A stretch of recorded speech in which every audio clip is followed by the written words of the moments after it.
Welcome to Flat Earth Debate Uncut. I'm your host Nathan Oakley, and if you are new to this channel, or you've not done so already, then be sure to subscribe, hit the bell notification icon and join button to keep up to date with the Flat Earth Debate. If you would like to support the channel, there is a super chat that runs alongside each of these shows while they premiere, and there's also a PayPal, Patreon and crypto link in the info box below the video. Also below this video you can get £50 for swapping your UK electricity supplier to Octopus Energy. Speaking of patrons, I'm going to do a quick shout out to all of you who do support me on Patreon. So a massive shout out of thanks and appreciation to Ben White, Maximum Gravy, Austin Whitsitt, John Kays, DL Hill, Julian Jeremiah, Tommy Swagnett, Michael Kahn, Patrick Gunnels, Banter, Will Brax, Mel B. Styles, Troy Shuker, Bosnail, Samson, Maris, Hairy Blade, Mobile Max 777, Neo the One, Lost Cat FE, Rob W, Open Minded, Reese Pound, Dale West Watson, Mike, Dick Earth Skeptic, Maria Neelands, Unbelievable Productions, Blue Ridge Ranger, The Real Gabster, Liam Nedrick Jr., Abraham Mohammed, Naibai, Adrian Quintana, Skeptic936, Life is Short, Fireball X, TheFlatEarthChannel.com, Texas Mike, Edwin Johnson, and David Wayne Foster. So another massive shout out, thanks and appreciation to all of you who support me on Patreon. Now I'm going to hand over to whoever is in Discord and Google so you can enjoy their dulcet tones. And when we in reality, when they bring the vertex here of the angle down to the surface of water underneath the boat, because in reality it's not a sphere, right? They're taking that part away, and what they're doing is they're just dipping down the lens of the in their diagrams. They're just dipping down the lens of the sextant towards the water. That's what they're doing. So this is the actual angle here to the straight horizon and star, and what they're doing is they're just begging the question, and then they're dipping down the lens towards the water, right, and claiming that water that they're dipping it down towards is the geometric horizon. Black Swan. They're claiming a geometric horizon with this. This is what they're doing. They're begging the question. It's complete and utter nonsense. And Brian, thus negating every reference in the official books that are written about how to use the sextant, to what mariners themselves have written books about how to use the sextant, no matter how you want to look at it. They are saying that the GP of the star to the observer is a straight radius line. And these guys, based on what you're saying, are saying, no, it's not. It goes out into outer space. Well, it's kind of funny because when you ask them about the straight radius, they start messing around with their claim. I'm not going to go making their claims for them. I want them to make their own claims, because I'm not going to go adding in stuff here. I want them to come in and have to face those questions, or have to face those questions on other servers or whatever, right? What I know for definite from this, and we all know, is that the horizon dip correction officially, right, because every official diagram and every official writing about it brings the vertex, which is this here, of the angle, which is the two black lines, down to the surface of the water underneath the boat. There is no dipping down of the lens towards the water. That doesn't happen. That is not the horizon dip correction. That is completely made up nonsense. It is not reality. It's not what mariners do. It's complete rubbish. So what they're doing is they're just trying to muddy the water and manipulate the argument. Just like they're doing with this 60 nautical miles per degree thing. Well, what you're doing is you're exposing their Muppet vision that they've used for years for every defense of their globe. And then now that the sextant is the year of the sextant, 2021, they want to go to their Muppet vision and use it again to clobber the sextant, except the sextant clobbers their Muppet vision. Well, yeah, I mean, look, this is the exact diagram that they're showing people, right? What is this purple thing here? It's meant to be a globe out. So they're starting off straight away with a globe. You know, they're begging the question from the start, right? They're ignoring how the sextant actually works and what actually happens with it. And what they're doing is they're ignoring our argument. You see what they're doing? They're ignoring our argument. Well, that's why we're saying Sexton can't work on a curved surface. It's exactly what we're saying. And they got a curved surface trying to now use this Muppet vision with a curved surface to say this is how the Sexton works. Well, the Sexton can't work with a curved surface. So they hit a dead end with this Muppet vision stupid picture of theirs that they've used for everything. The minute they come to the Sexton that does measure angles, this defense is over for them. This is, well, first of all, it was never a defense because they're pre-assuming the Earth is a sphere in the first place. So, yeah, but this is what, like, when they were saying the solar, like, what they were saying the solar, I've got the same, right? I've gotten that same thing that they're saying the solar. How do you have a 60 nautical mile, a 1 degree dip at 60 nautical miles when it's based on a sphere? This is what they say, right? I've gotten the exact same thing in the past couple of days, and Nathan got it from Professor Phil. The comments from his chat are I think they're in Master B. He got the exact same thing from Professor Phil. He read out earlier. What they're doing is they're using longitudinal distances, right, with the 69 statue at 60 nautical miles per degree of angle, right, to Polaris. What they're doing is they're using that, knowing, because they can't deny that's the baseline for all sextant use, right? They figured out the distance to everything through the use of through Polaris being stationary. They figured out all the other stars, all works out the same, except for they're not stationary, Polaris is. So when you move away from Polaris, it drops by 1 degree every 60 nautical miles. And when those other stars move away from you, they drop by 1 degree every 60 nautical miles, right? So they're ignoring the word angle, right? And then they're begging the question, right, by using longitudinal distances and ignoring the fact a lot of them don't know this, right? A lot of them don't know this. And when I ask, all I have to do is ask them this, and I get no reply. Longitudinal distances are exactly the same, curved or flat. They're no different. It's latitudinal distances between the longitude lines that change, right? But the latitude lines, the distances, north to south, south to north, never change. Right, and that's what they're doing. They're begging the question with this 60 nautical miles per degree thing. They're just using longitudinal distances and pre-assuming a sphere, ignoring the fact that those distances are exactly the same on a flat plane, and the angle they're talking about requires a flat plane. I think what you're saying. Hey, I never heard them say that a sextant proves the globe Earth. I've never heard anyone say that. Why didn't they come right out with this then? I heard. Way back when? They say it all the time now. The longitude. Now.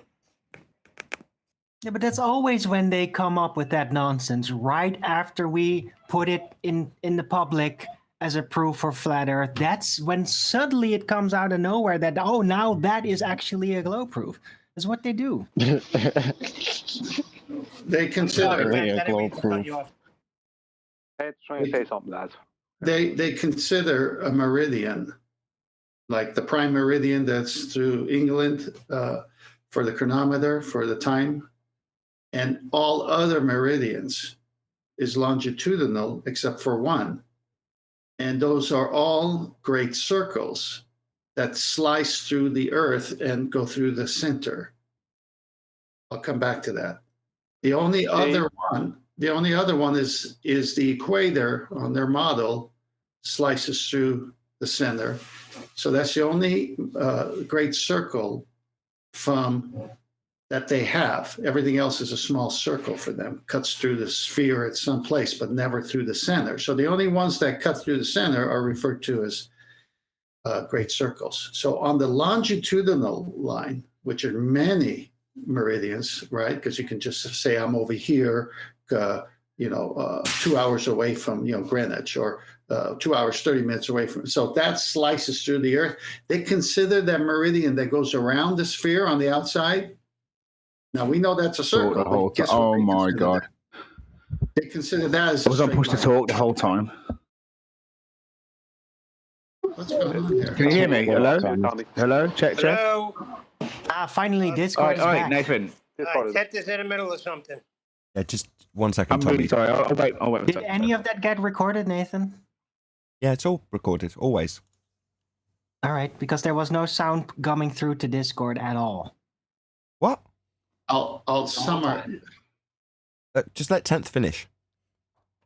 They consider a meridian, which is a circle around the circumference of the Earth, a straight line.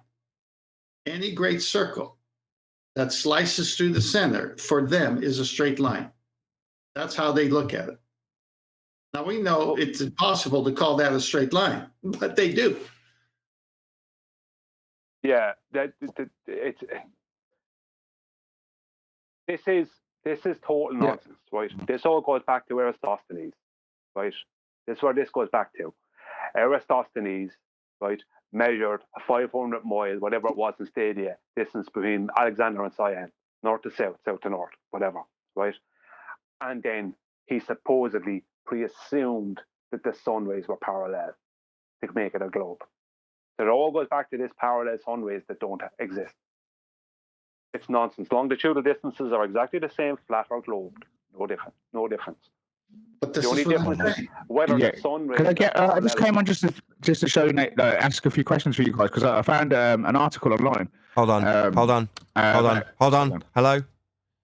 So, can you drop and come back in because your line's all distorted and horrible? 1 second. Could I just finish with this, what I'm showing here first? Just a second before Tommy asks these questions. Sure. Not better, is it? Okay, just very quickly. Is that any better? Just on the horizon point. It is, but please bear with us, Tommy. All right, sorry, mate. I'm really sorry. Okay. Sorry, 1 second, Tommy. I'm just finished because I presented screen earlier and I wanted to go on to this, but I didn't get an opportunity yet. But this will be very quick. Imagine the red line is your eye line, right? The blue line is the surface, right, underneath your feet, right? Now, what happens is with the horizon is the further something is away from you, let's just say, at that exact height, this red line starts coming down here like this. And the closer it gets to 3 or 4 miles, wherever it is for a normal viewer height, standing viewer height, looking out over the water, the closer it gets to the blue line. And eventually, the both of them, right, they'll never meet, but because of the diffraction limit, it looks like the two of them are meeting. So you get this kind of an effect. But what's actually happening is that little bit of space here, has just become unresolvable for your eye. So that white bit of space between the red and blue line just gets so small you can't resolve it. Whereas here there was loads to resolve, but the further away it gets, there's nothing to resolve. You can't resolve it. Okay, thank you. Perfect. Tommy, sorry to keep you waiting so long. Go ahead. Awesome. No, it's fine, man. I've been listening in for a bit. I had myself on push to talk, and I've been screaming at the microphone, thinking, "Why ain't it working?" For the last 25 minutes, it's been so embarrassing. But I watched a documentary the other day. Back off your microphone because you're eating it, and it sounds horrible. Is that better? Check. Much better. Thank you. All right. I checked out. I watched this documentary about 5 hours long. It's called The Lost Earth or something like that, Lost Flat Earth or whatever. And I don't know if you guys have ever seen it. I don't know if any of you guys have come across it. And it's on about how there's a map on the moon. Have you seen that? I've seen some. Yes. Some. Let's not be biased in my description of what I've seen. Yes, go ahead. Did you guys think it was interesting, like the fact that it was saying it was actually it was very interesting. Very interesting, Tommy. What have you got to say about it? Go ahead. Come across it then. I thought it was brilliant, man. I thought the fact that it had it seemed to explain. It showed the little circle at the top of the moon, which showed the top of the dome, and it was showing that that half of the moon shows like what part of the Earth we live in, and there's like 4 major parts to the land that we're on, and we're in the north section, and there was a lot of references to star signs. Choose like the Capricorn, and the opposite to Capricorn, opposite to Pisces is Virgo, and we're going into Aquarius, and there's like a massive, basically we're stationary in the middle, and it's just like there's a map on the moon, and the moon is a reflection of the Earth, which is just fascinating. I thought it was it was on about gamma rays. They only pick up like the X-ray, such like the same sort of grey image that we're getting from the moon. I thought it was really interesting, and I thought best for everyone just to have a watch of it and get their take on it. And I'm glad that you've already seen it then, Nathan. I thought I thought maybe if you didn't, I thought I have to bring this guys to you guys and show you because I thought it was absolutely amazing. Very good. Is that it? You just wanted to tell us about that? That's fair enough. Yeah, I thought, well, since you already know about it, it's just kind of pissed on my chips a bit. You pissed on my chips a bit because you've already seen it. But I did think, oh, how come you guys never mention any of this sort of stuff? Because I thought it was just like, it's really good. I thought like there's a lot to talk about. I can say something about it. I think that the idea is fascinating, but at the same time, everything that has supposedly a likeness to the land masses that we know is completely warped. As in, there is nothing actually perfectly reflected. Nothing, not a single thing. It's all warped. So if it is a reflection, then it's very, very warped. I think you'll find it's a tree. Yeah, they did say in there that the outer edges are more distorted than the inner edges, and he did say he did clarify the distortion because of the reflection of I think it's the reflection of the dome or something. I can't only watch. It's 5 hours long, so there's a lot to take in on it. But he does say that it's refracted and distorted. So, but there is a lot of that's handy. A lot of similarities. Yeah, similarities. Great. But if I was God and I designed the world, I would literally put something in the sky for them to know where they are on the land. That would make sense to me. Like a hood. Why? Why would you do that? Yeah, Tommy, what's the purpose of the sextant? Yeah? Tommy. Hold on, serious questions now. How you doing, Quantum? You all right, mate? What's the purpose of the sextant? The sextant? I don't know what that is. Fair enough. Okay. Is that the shape of the black moon shape? That's a hexagon, isn't it? No, it's a tool. Can you please explain? It's a tool. It's just measuring this angle right here. It's used for triangulating your position. That's what he's searching for. Okay. Unless you're a glober, and then it has, and I'm going to do all shouty caps, nothing to do with triangulation. Yeah, it only measures angles. It doesn't triangulate. No triangles. Don't mention 90, said the baller. Especially after I just described how you got a triangle. Don't do that. Nothing to do with triangles, Chocolate. Shh. I thought the cathedrals as well. Get a straight line by looking straight ahead. Welcome to Flat Earth. It's mad, light is is bent. Raw mad. Like, it really is a circuit board, isn't it? We're living on. If you look at it, it's a raw circuit board. And you know, I was in the other server listening. I don't even talk anymore because I just hear them constant denial. Like everything, they refute absolutely everything. They never entertain any other alternative idea. It's sad. Honestly, I feel like I'd you know, I just feel like I could. I used to be like that. And back off your mic. Back off your mic. You're getting too excited. Sorry. Right. What do you mean circuit board? You're gonna have to qualify that up, son. They were saying that the cathedrals, like the large power stations that are like the large monumental places, like even the pyramids were like power stations, and we've built different ones like cathedrals, which is like a cathode. And it was saying that like they changed the word slightly, so there's no cathode for cathedral, and then they had there's like an antenna at the top, and then a resonator as it literally is the same as, because obviously I've done electrics and stuff, and it literally is the same shape like that these electrical components have. And if you think about us, like human beings, we're like energy in it. We're walking around. Hold on. And we've Hold on. Whoa. Right. So I've got cathode cathedral, and looks like you're describing Antiquitech. Looks like other machines that we have. Cool. Yeah. Just look at our head. Hold on. Hello. We're middle of a conversation. Hello. So, how much power, pray tell, have you seen a cathedral generate? Never seen it generate a single thing. Really? But cathode, cathedral, basically the same thing, right? They look similar, yeah. Oh, right. There's a relation. There's a correlation. I've got a great channel recommendation for you. It's called Pete Shea. I was just going to say that. I said, is this Pete?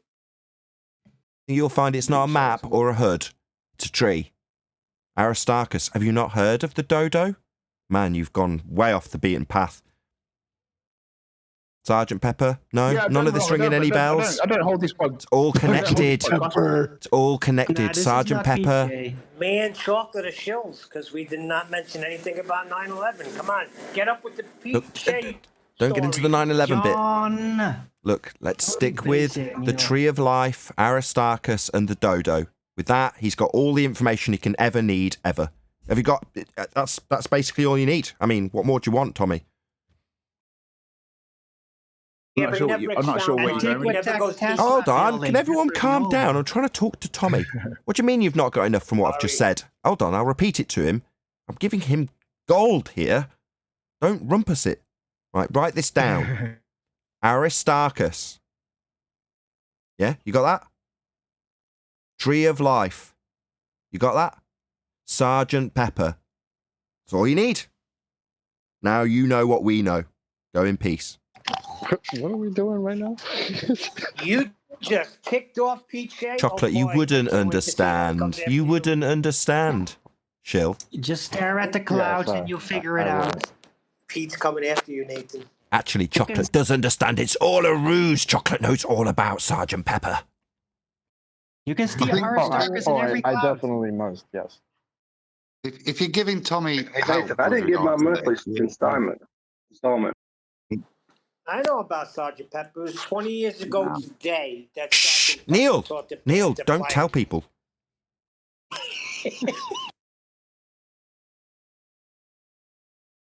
Okay, so did that? Hold on, let's just see. We were trying to help him out. Has that helped you? You all clear now, Tommy?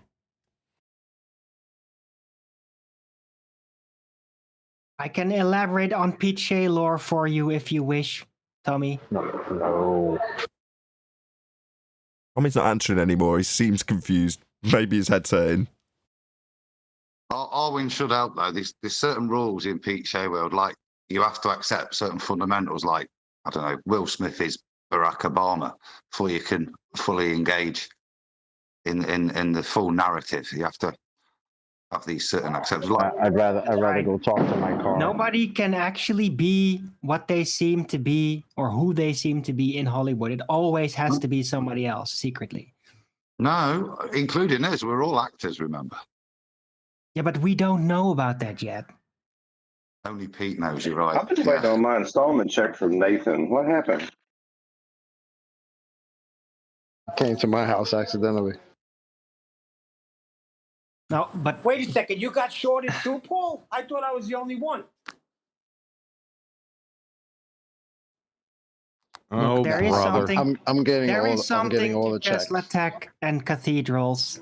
It's just if you immediately pile everything on that is like, oh yeah, of course that's it. Yes, of course. Yeah, Tommy that's a okay? bit of a stretch. We haven't heard anything from you. Are you okay, Tommy? Do you need some sugar? I like to ask Tommy a question. Let's just see if he's still here. That's what I mean, if he's here. Maybe, Maybe he's gone. he's back on mute again like the last half hour. I don't know. I think he's gone to get, sugared up at the tart area. Jeez, if you upset him and he goes back to the ball, oh my God, I couldn't take it. Wow. What would you go back to the ball too then, Neil? Like, please don't go.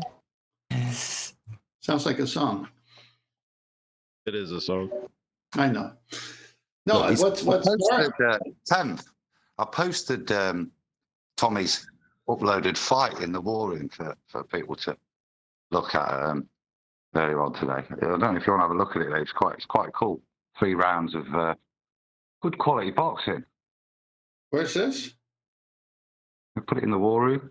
Wait, that was Tommy. Tommy's a fighter. Yeah, that's Tommy fighting. Yeah, Tommy's a boxer, bro. No, I'm just wondering where Tommy's been. He didn't know what a sextant was. Tommy knows I could So take was him. I. I was a boxer too. I used to box oranges in Florida. Nice. Well, I won't get on your case then. At least he has a sunny disposition about it. I Oh, just keep my brother. head away from fists. That works good. Hey, for me. QE, stop complaining back there. What you got, man? It makes Jeez, you guys are off chocolate. the rails, man. Chocolate. It makes no rhyme or reason. Hold on. Does QE sound skeptical? Have you not heard of the dodo? QE? Oh no. Don't you know the dodo is actually the land masses you're standing on? Come on, I think QE's got something good. Q, tell about tomorrow's show. Oh, we got something good for tomorrow. Tomorrow's show. And take some people to the woodshed. That's what's going to happen tomorrow. Okay. Note to self. QE distracted away from the dodo. Possible shill. Yes. Yes, I'm trying to distract away from that. So we're going to have a little fun with some numpty dipshits and take them to the woodshed, even professionals. Stay tuned. Who's on the docket? The fantasy geodesist Larry Scott was it with his little drawing. You'll see it tomorrow. Bob, the pseudoscience Herman Munster flathead fallacy guy. Yeah. And take a naval officer to the woodshed. He did it himself, though. I'm just going to help him along. Okay. Been given permission to do that. Did I give who permission to do that? Did you get permission or clearance first? No, this is between officers. So this is an officer thing. Officer and a gentleman, and an officer and a numpty dipshit. Are you an officer then? Yes. QE, I don't know. Maybe you got like a minute. Till I or two to vapor lock. throw in. Maybe you got an extra minute to throw into your slaughter of the numpties. But check your DM real quick. Sent you a nice screenshot. If you want to read that, have a few laughs. Don't you know? QE Oh, was in that scene with Deborah is Winger? part of my show tomorrow. Ironically. Is it really? Yeah. Can you read it out? You read it, Chocolate? It's the same thing I read before. It's Dr. Phil, or what's his name? Just Phil? Yeah. The Just Phil comment. I could read it out again if you like. What did he say? Instead of saying shouty caps, read it verbatim, but just shout. Okay. Well, I had to exaggerate because, he did. All right. So, Just Phil, quote, "Are you serious? Have you ever used a sextant? You just look at the horizon in the scope, then use index arm to line up the star, then read off the angle. Take the dip, angle, and instrument correction into account, and you have your latitude. That is it.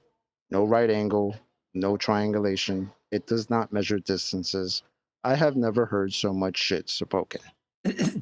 Unquote. Wow. Wow. Perfect. Thank you. So just a bunch of angles, but not triangulation. Right. So it's like No, that's not doing the stupid. That's triangulation, not but the stupidest calling it part of that. triangulation. That's not the stupidest part of that one. Now, I have to own up. This isn't the one that I'm going to deal with tomorrow. It's the one that he sent to Nathan.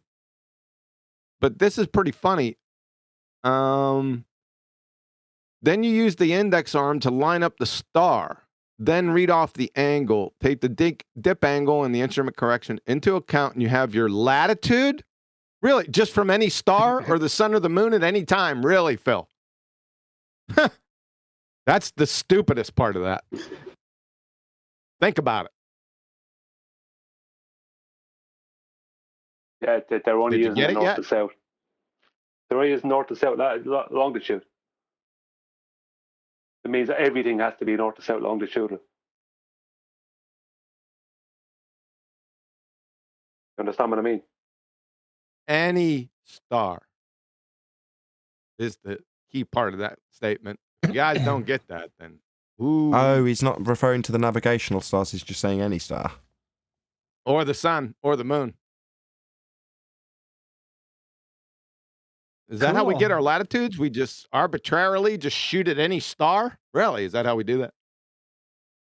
No. You could test him on it and basically ask him a question to identify where he is based on this and this star situation, and then just see, okay, so Where are you according to this star image? You This know is all how a to ruse. get It's just latitude, out. right? By pointing just a- at the That's star. how they do it. That's why.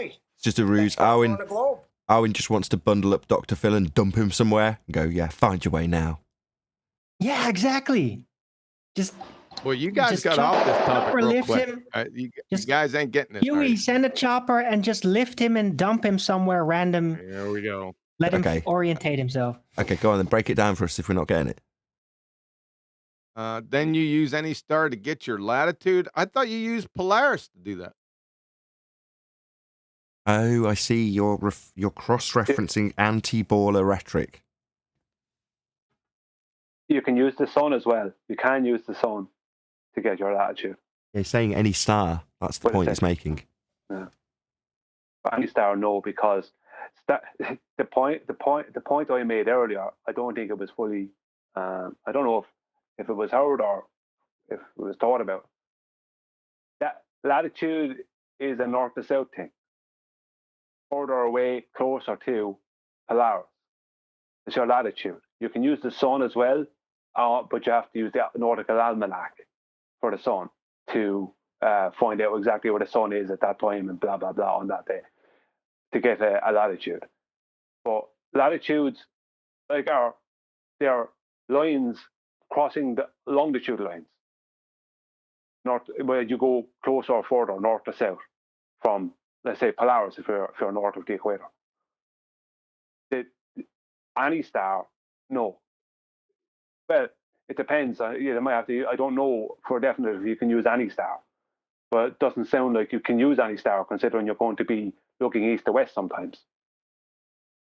I know you can use the sun. The reason I got a vacuum cleaner in the next room here is it loud? A little bit, Or but it's am I okay. coming in okay? Not bad. Tolerable. Okay. All right. So this is why I say they're going to need a 90 because they're using the equator as 0. And if you move from the equator towards Polaris, you're going to get to 90. So this is why when you use Polaris in their verbiage, Northern Hemisphere, it's easy to know what your latitude is because Polaris is at 90 and the equator is at 0, and that creates that right angle and your baseline. See, you're going to need a 90, ballers. If you're going to take the stars as they appear and put them on the globe, you're still going to need a 90. So that's what they're saying when they say Polaris. No. That's not what he's saying, Ken. He's saying use the index arm to line up the star. Well, what star is that? He didn't say Polaris. No, I have to read it, but he didn't say it if he didn't say it. But what's he lining it up to? A star? He didn't say Polaris. No, it needs to be the horizon. That's what QE's saying.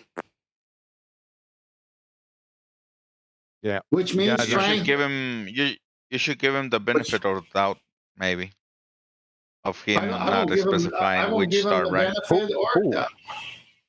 He's To the guy who said the comment to Who the chocolate. benefit of the doubt? He's saying To give the guy Prof, who sent you the message, yeah. Prof Phil. He's saying give Prof Phil the benefit of the doubt. Yeah, but not everyone would we do looks through the sextant and the Polaris is the star you're looking at. Not everyone looks at that. You're not looking at just Polaris. Technically, he's right, but he doesn't know why he's right, and I explain why. You can look at any star to get your right. This is right. He's saying you can look at any You're star. not reading the to get message. hang on, leave me finish. You can look at. He's saying you can look at any star to get your latitude. No, that's not correct. You can look at 2 and more stars to find your exact position, which will also. Yeah, give that's you a not what latitude. he's saying. Yeah. Yeah, but that's where what he's saying is coming from. His lack of understanding of that.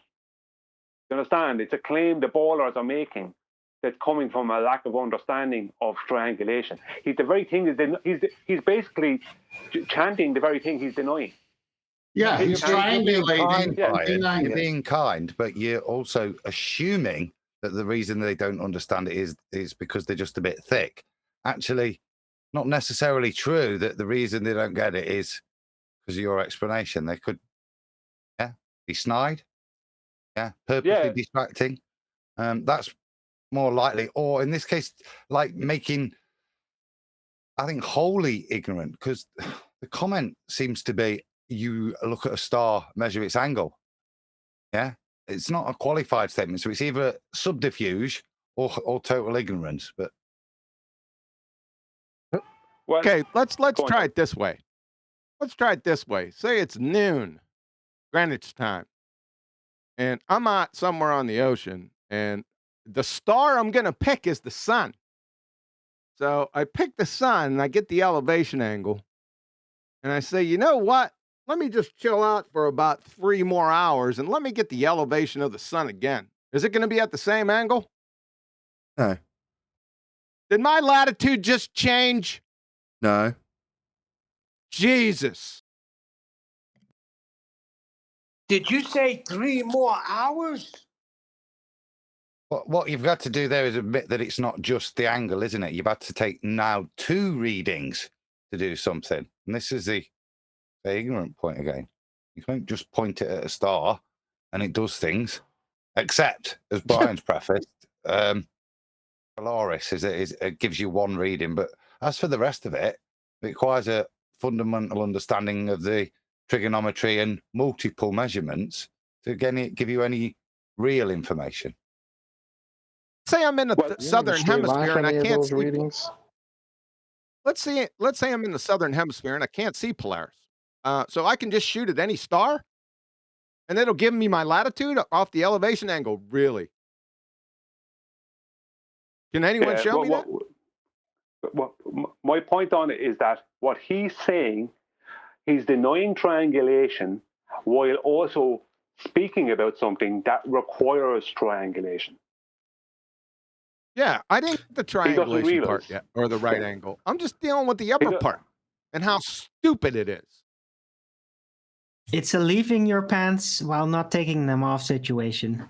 That's what it is. It's about as bad as Fight the Tight Church saying he could teach his kids how to find his location on Earth with a swinging pendulum. No, that's not. No. The stupidest one is you put your hand up in front of your face. Are you seeing your hand? Yes. No, you're not. Honestly, you're not. What? Who said that? Well, that's going to come back to bite them now. That was Craig. Not Bob. Oh, Craig. Oh, sorry. Craig. Wow, he said, no, you're not. Yes, that's what he said. I didn't hear that one. That was pretty much verbatim. What Quantum Eraser said was the back and forth exchange, I believe, between Mitchell from Australia and Craig.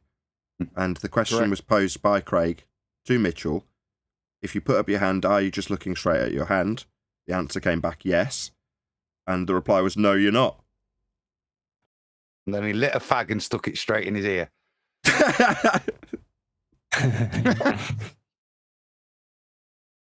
So you can't even look at you're not even looking at your hand when it's directly in front of your face, but somehow they get straight lines to the horizon. Yeah, that's why we're contrasting it with him. Beautiful, isn't it, Chocolate? You can't even see your own hand because of sphere-shaped air. But yeah, Exactly. we just look and get a straight line now. Why? Well, because we're going to forget all 20 months of our response to the Black Swan in regards to our lack of geometry. I just think it's brilliant. Regretting it now. But come on, Nathan. You just look at it and you see straight at it, right? But light bends. So it's just when you talk about light, it bends. But when you're looking at something, you can just look straight at it. Yeah, so I look at the Chicago... Chocolate, I put it in Master B. So I look at the Chicago Straight, then. It's not a mirage. It's not bent line coming to my eye because it's refracted from behind the physical geometric sphere edge horizon. Bent line to my eye, refracted Chicago, right, Arwin? That's actually straight. Well, then it's welcome to flat Earth if I'm just looking at it straight. So when you look at it, you look straight at it, but... Welcome to flat Earth. Then it's actually curved. When you calculate it, it's going to be curved. Yeah, calculate it. Calculate it, something that you're looking at and you can see, and you've got a straight line because that's how your vision works, as per the description from an anti-flat earther. But then when we calculate it, we can calculate a bent line. So we're looking at it straight and just seeing it, but then we're imagining that we're not seeing it. It's behind an Earth curve edge, right, Arwin? Yes. All right, so I see it's there, but I can imagine it's not there and it's a hologram. Well, that's wonderful. Finally, you're Hey, starting Nathan, to understand. It's in Ball Busters. What's in Ballbusters now? Craig. Oh, I can play it. Oh, cool. Yes, I'll do that. It's real short. In Ballbusters. Okay, I'm in Master B at the minute. Just give me a second. Wow. It's in Ball Busters too, or Master B too. Jesus. Okay, everyone, pop yourselves on mute. Horizon that we're saying is not physical. It's No, refracted. nothing. You hold your hand out in front of you. Is that your physical hand you're seeing? Correct. No, it's not. Yeah, weren't joking. Wow. Quantum Eraser was basically verbatim. Yeah. I mean, any glober's got a straight line when you can't see your hand in front of your face. That's not even your hand. Come on, one of you guys gotta back this up. Come on. Just tell us it's straight, so we can welcome you to Flat Earth. Like Bob. The reason Bob ran away, in case anybody wonders, why did Bob run away? He was here white knighting, demanding that we didn't understand celestial observation. Then he was asked for a straight line, and suddenly he was only here to make an appointment. Well, because as per Craig and his rhetoric in regards to his globe faith, he can't even see his hand with a straight line in the position it's actually in, because all lines are bent always on an atmospheric-based sphere. So, unfortunately, when asked for a straight line in atmosphere, you can't get one. Now, if Bob is even the mildest bit of intelligence, or mildest intelligence level, then he will appreciate that he spent 20 months telling us we haven't got a straight line to look at. Only exists in the maths, never no Atmo day. So when do you get a straight line for the angle? If you're going to be arguing about dip to a dipping away bent horizon, so you can correct to the curved line, well, you're going to need an angle to do it. Well, there's no difference to us asking where you get your tangent, because that's the exact same straight line that you're going to claim you're measuring dip with. So straight line then. The very thing you haven't got on a sphere, and you've been telling us for 20 straight months that you haven't got one, and we shouldn't expect to see one, and the only straight line that is in existence on a sphere is in the maths.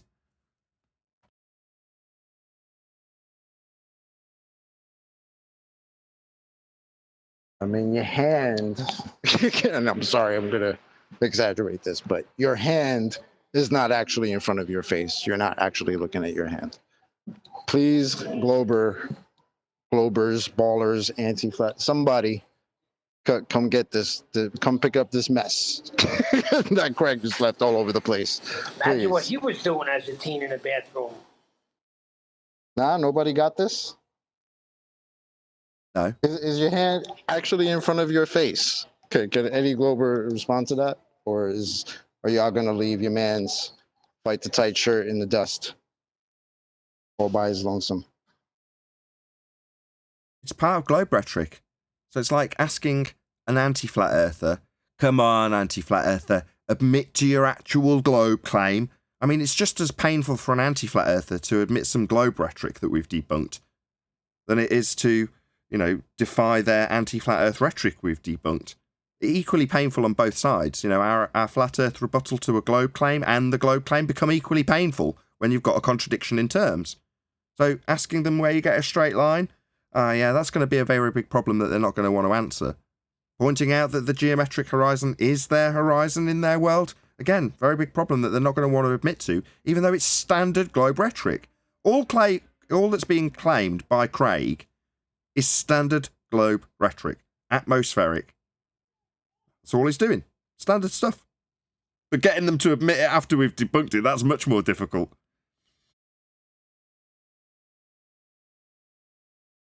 Yeah, what we're now begging them to do, Chocolate, is say, tell us again that it's all refracted.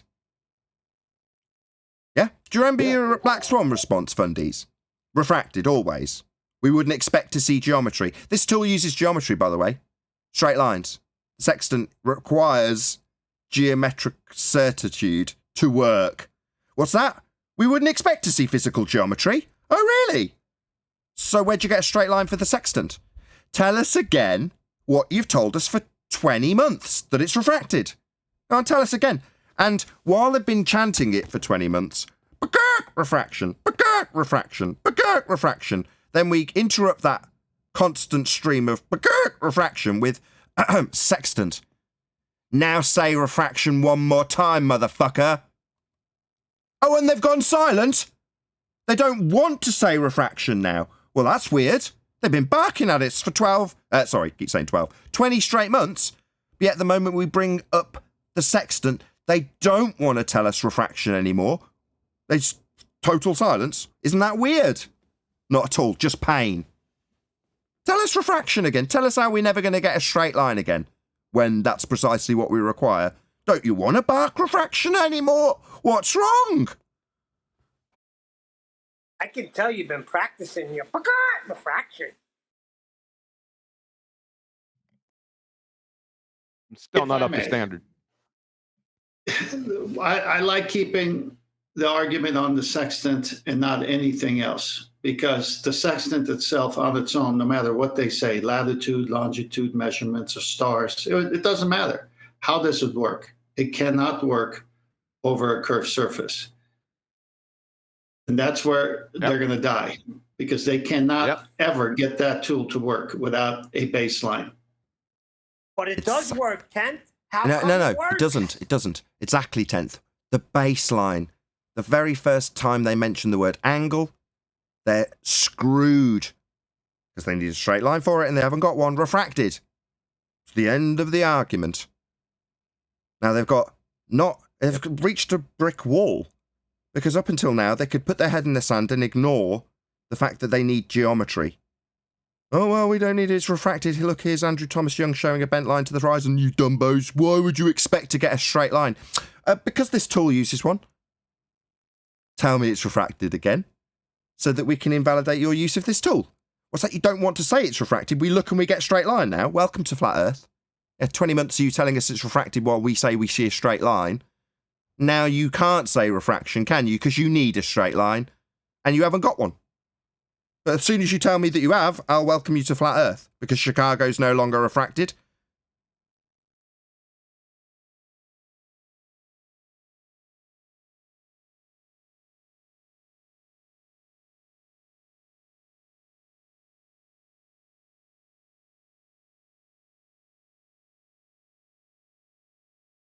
Yeah, but the sextant works. Yeah, because it's flat. Earth is flat. Sextant works because Earth is flat. It's going to get medieval over the next 2 months or so. Get ready. I can feel it coming. I can sense it too. Yep. They've reached a simmering. They reached a simmering point with the Black Swan. Now they're starting to boil over. Yeah, the fact that I got a random DM from Just Phil regarding the first DM I got from him is about the sextant. Yeah, y'all stressed out. Bob came here to schedule an appointment. Yeah, y'all stressed out. It's it's problematic, huh? Did anyone find Bob's whore yet? Did he explain what his whore was? We're gonna go over that again tomorrow. Nobody knows where Bob gets his whore from. He erased the W at the front and the E at the end. Yeah. I said it so many times the other day, they limited my monetization. Because you said whore too many times. Yeah. H-O-R. H-O-R. Yeah, they didn't know that. They just heard whore. We were doing it on purpose a heck of a lot when I was doing it with him. Okay, let's have no more mention of Bob's whores. Yeah, let's not talk about the horizon. No more mention of his creepy eyes. Arwen. Because it has to be on the horizon, because no whore would actually approach him.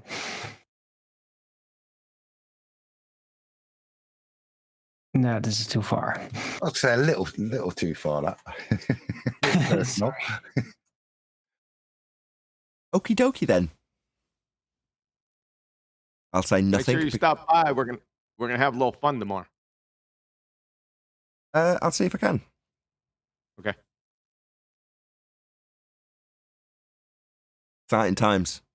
But you can sense the tension. I can certainly sense the tension. Chocolate's describing the tension because you're just a regular guy, right? Chocolate, why would you get an email from one of these ballers to you? It doesn't make any sense, I agree with you. But there's a release valve that needs opening, and you're that release valve today, Chocolate. Like a cry for help, isn't it? Yeah. Like, I don't know which of us flat earthers to go to. So, Chocolate's the nicest out of everyone. Basically, help! Can you sort it out, Chocolate? Because the rest of these nasty lot just keep showing up my contradictions. Yeah, Chocolate's not. They were fixated on it yesterday. Their big problem. They spent about 6 hours on the sextant, and they're starting to do these broad hand waving. It's not his fault. He's just reporting what they did. Remember, you got the upper hand with the sextant. It works because it's flat. End of story. Well, that's why but they're trying every which way to wiggle their way out of this with broad sweeping statements like, oh, it can only work on a sphere. And they say you don't need a GP because you're the GP, like Nathan showed, where the line goes from the center of the earth through your ass, up through your head to the star. Like they're trying every different angle, but they were fixated for hours yesterday. So it's definitely stirring up the wasp nest. Yeah, they're trying to figure out a solution. Well, the solution is triangulation no longer to us, aren't they? So far, the solution. The solution is triangulation is no longer triangulation. That's the solution. Exactly. It started with just deny the 90. Now just deny that it's triangulation. Further to that, as per Professor Phil, just deny that it uses triangles at all. Just deny triangles.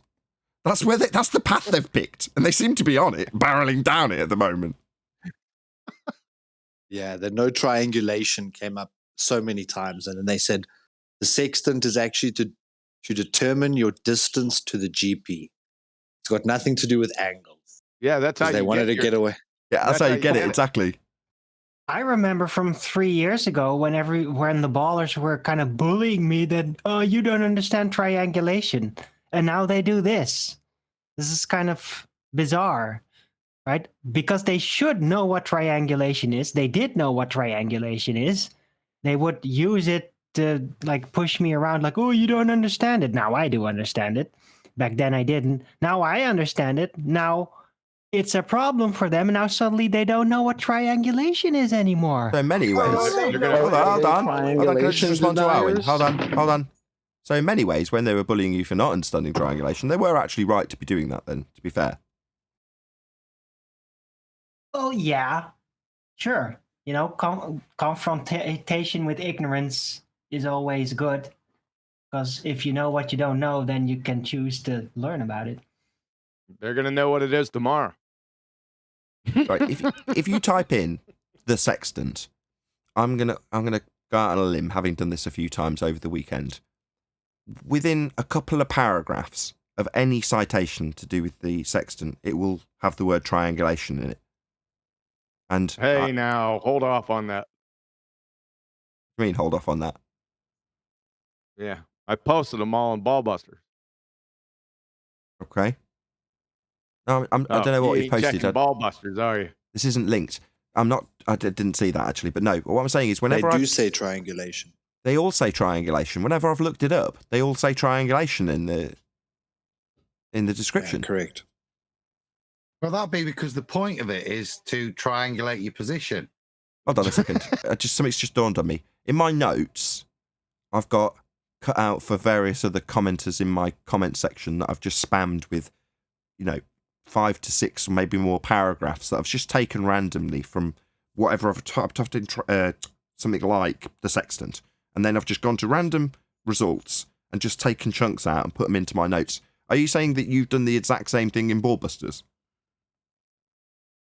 At 11:29 yesterday. Oh, right, okay. That's fascinating. So while you were posting it, I was doing it. I was literally Googling. That's interesting. No, it's not. I remember back in the day when people would accuse other YouTubers of stealing their ideas. It's like, no, we're all on the same path. So is it shocking that I'd be looking at... Go on. Go on, Neil. I said it's a sign. No, it's not. It's a realistic coincidence. In other words, coincidentally, I'm looking at the same time. Well, it would only be an interesting coincidence if we were totally unrelated. And then you go, oh, well, that's interesting that we were both looking at the same thing at the same time. Is it a hyper unrealistic coincidence that two people studying the exact same thing, dealing with the exact same trolls, are going to go and do the exact same thing? No, it's not at all shocking. Makes perfect sense. The message from God. Just be told. No, Neil, that's not synchronicity. That's just the logical order of doing things. People just follow logical paths that are revealed to them. And how many times have you told me, I swear these people are inside my head?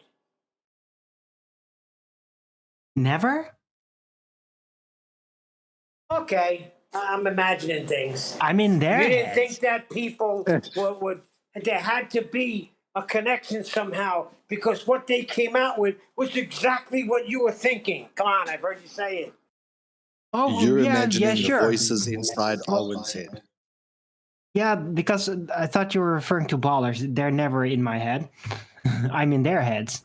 But yeah, people come to the same conclusions when following the same study, the same material, you know? People ask the same questions when confronted with the same learning material. It happens over and over again, and any serious teacher Nathan knows on all one side about of the that. world. Hold on, Nathan on one side of the world. I wasn't finished in my sentence yet, Neil. And QE on the other side of the world is writing it out, and that's just a coincidence. Okay, I give up.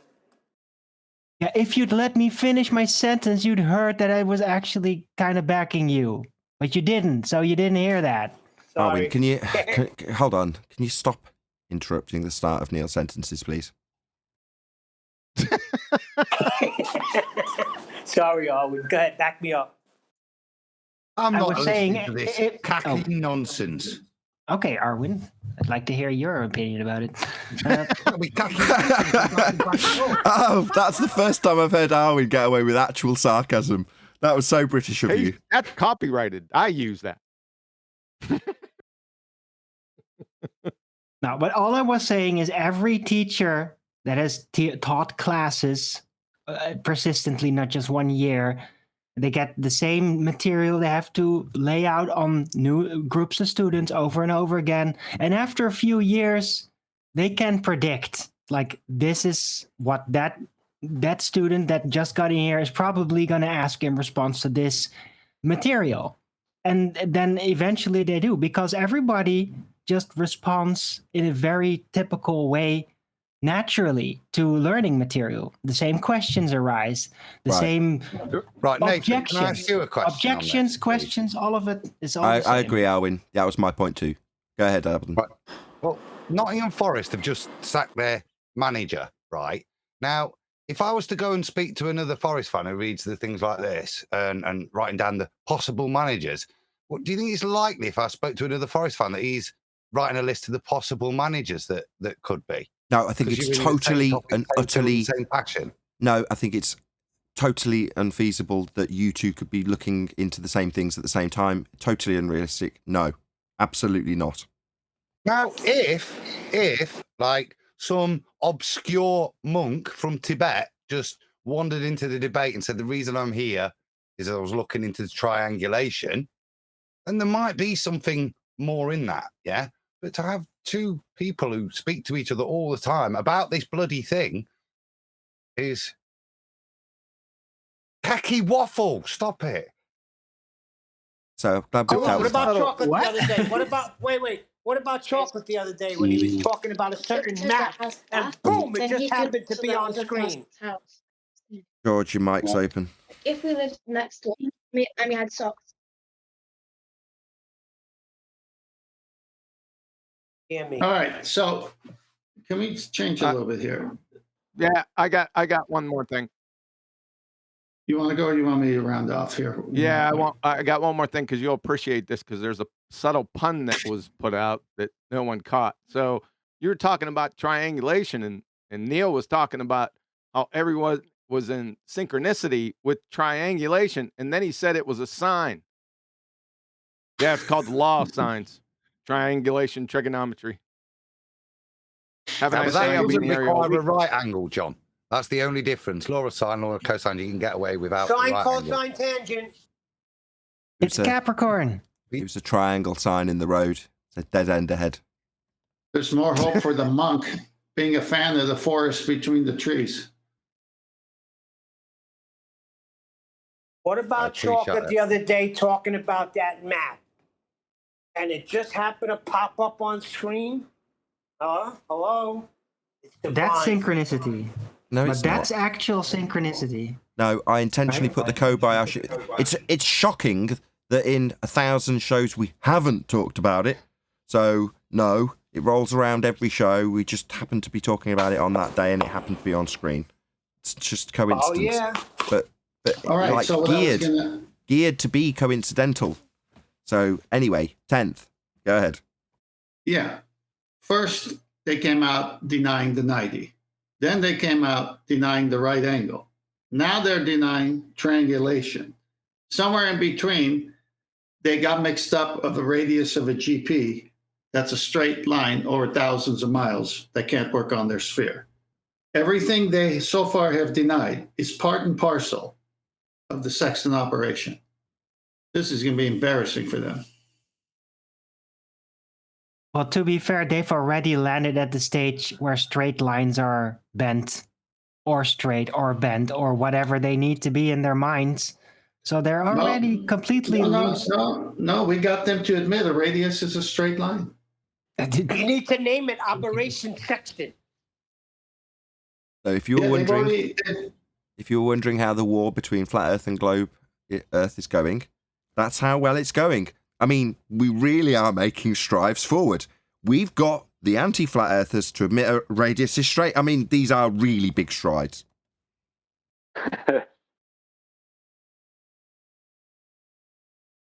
They have to curve a radius to make it work on their globe, or use a chord straight through a circle. Look, Brian, baby steps. Next, I'm hoping to get them to understand that parallel lines don't meet. But baby steps, baby steps. I think your sarcasm's unnecessary, Nathan. I think when dealing with any member of a cult, just getting them to recognise they're in a cult first, and that some of the fundamental premises that radiuses aren't bent, that's a big step, and help them on their journey. What do they normally do? Don't they normally go into the compound, grab them by the shoulders and go, "You're in a cult, you crazy bastard!" That's what Leah Oh, they do Remini's that in doing. my Did you channel see her all the on time. Joe Rogan? What? Said Leah Remini does that with Scientology. I heard her on Joe Rogan talking all about Good it. segue. Scientology is just a branch of heliocentrism, though. Say that again. The silence that it was felt. Agreed. All Scientology is a slight, and I do mean slight, deviation from bog standard heliocentrism. It's a heliocentric religion. Not that far removed. Once you're on a flat plane and you realise how very different the world that you actually are presented with is compared to the fantasy of being in a sky vacuum and having these distant galaxies, etc. When you then compare that to Scientology, you go, wow, there's a massive, massive gaping void between those two philosophies. Well, when you look at Scientology versus heliocentrism, there's virtually no difference. Well, there is one slight difference, though. That is that heliocentrism, fundamentally, heliocentrists are uninformed that they are actually engaging in a religion. It's hidden from them. It's completely occulted. Scientology is a little bit more... Hold on, can I finish? It's a little bit more aware that it has stories it can't really physically back up, and you just have to shut up about it. So it's a little bit more self-aware. That's no different. The fact that the stories that are backed by people on TV telling you that they're just stories, guesswork, leaps of logic, well, you know, that's put that out there as an understanding that, oh, well, we don't even know what gravity is, as an example. Like, well, that's part of the common culture. You know, the fact that the Scientologists haven't got the majority of the Western world behind their kooky little extension of heliocentrism and can't answer certain questions just means they haven't got mainstream scientists saying, well, we just understand that the archons are blah, blah, blah, blah, blah. And everyone nods along. That's a good analogy. I was about to describe Scientology is that kind of hybrid bastardization between the heliocentric model and kind of the Gnostic understanding that we are stuck in horrible physical bodies and we shouldn't be. That, I think they call them alien bodies, or sort of the real bodies, not this body. No. But that's the same Alien hijacking spirits. of Gnostic theology. It's just, I'd say, it's just a dirty mix. But fundamentally, as Nathan says, it requires the heliocentric model to prop it up. Without that, it wholly falls apart, doesn't it? In terms of its fundamentals. Yeah, it's a heliocentric spin-off. In the same way you've got various different Heliocentrism Christian spin-offs. 2.0. That's no different. Go ahead, Silo. All right. Still, there's a big difference. Heliocentrism 2.0, whereby the people at least know that they're praising science. I think it might be the remnants. They're building it up to be the remnants. So if there is a paradigm shift from globe to flat, well, you've got to have something to leave the kooky people who just cannot let it go to fall into. So the Church of Scientology will be there for the stragglers who are left on a sphere when everyone else goes, yeah, we always knew we were on a flat plane. You know, you get I've forgotten the 3 stages, but one of them's violently opposed. And then the last one, the acceptance stage, is acceptance as though it was always the case. So that, you know, if I'm correct, I suspect that will eventually, you know, you will reach a number of people that just get it. And they might not be arguing about it and fighting about it, but when that number becomes the majority, everyone will just turn around when somebody happens to be on the street and go, well, you know, it's flat, right? And then the person they're responding to goes, yeah, we all know it's flat. Everyone knows that. We've always known that. You know, like in 1984, when they changed the war from being with Oceania to them being their allies, everyone, after a very short period of time and realistic in the story, just goes, yeah, we've always been allied with Oceania.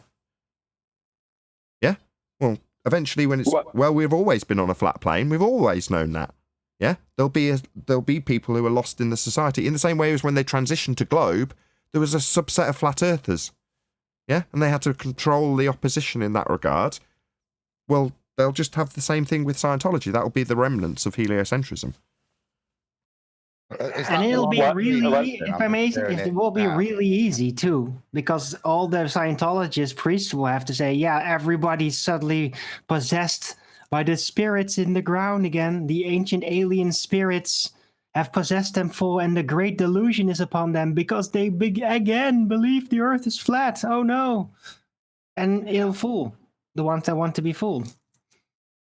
If I really wanted to mess with things, from a YouTube point of view, like from a position of power, having some kind of sway and power on the internet, over the internet, I'd have debates pumped out there where the Flat Earth Society are debating Scientology.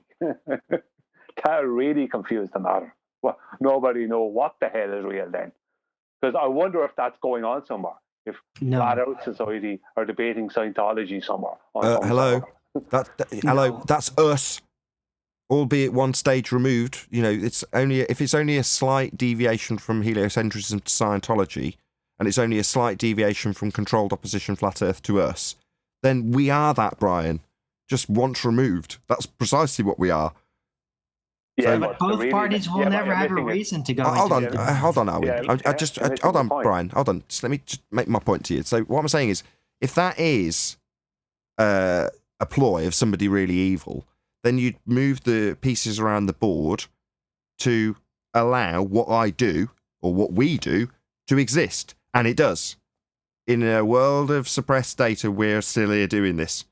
Now, I've got all my videos monetized. Not all of them, but the majority of them. I make money from this. I make a living from this, right? Well, what you've described would be the description I give when I say, oh, well, what if we're just, you know, inadvertent part of the controlled opposition, or here to help them figure out the narrative going forward for heliocentrism? Then we're just part of the problem in that regard, aren't we? If I'm very skeptical. And you're like, well, if there was a bad man at the top, he'd put Scientology versus the Flat Earth Society.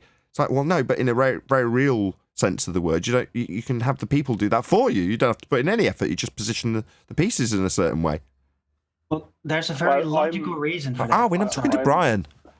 Oh, sorry. Sorry, Arwyn, just a minute.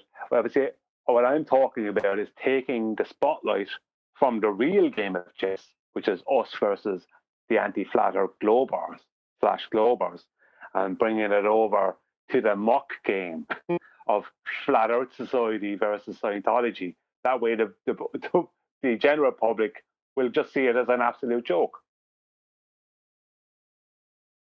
That's what I would do if I was in a position of power.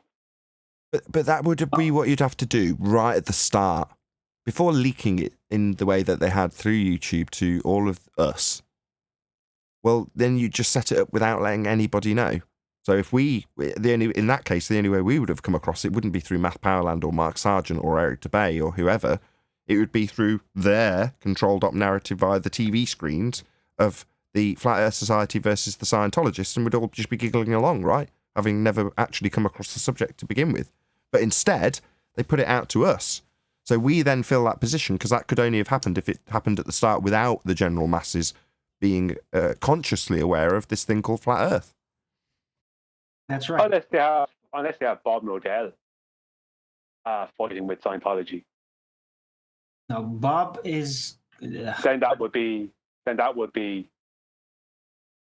you know, a type of Flat Earth Society 2.0 versus Scientology, which is the Globe 2.0.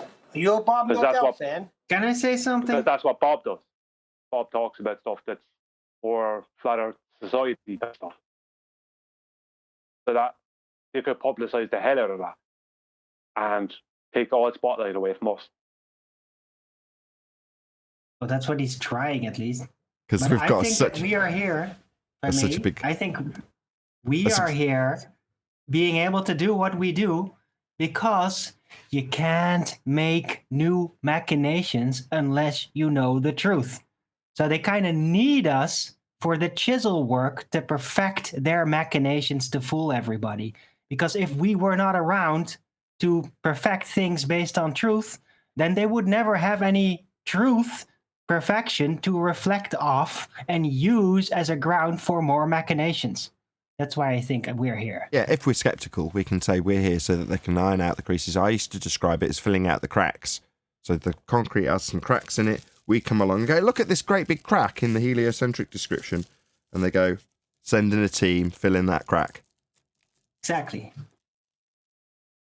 And we're that team, except we don't know we're that team because we need to stay honest. Because if we knew we were on that team, we would never be compelled to go as far as we do in our striving. So we are unwittingly controlled opposition, basically. Maybe. We're just speculating. I know you're a shell, though.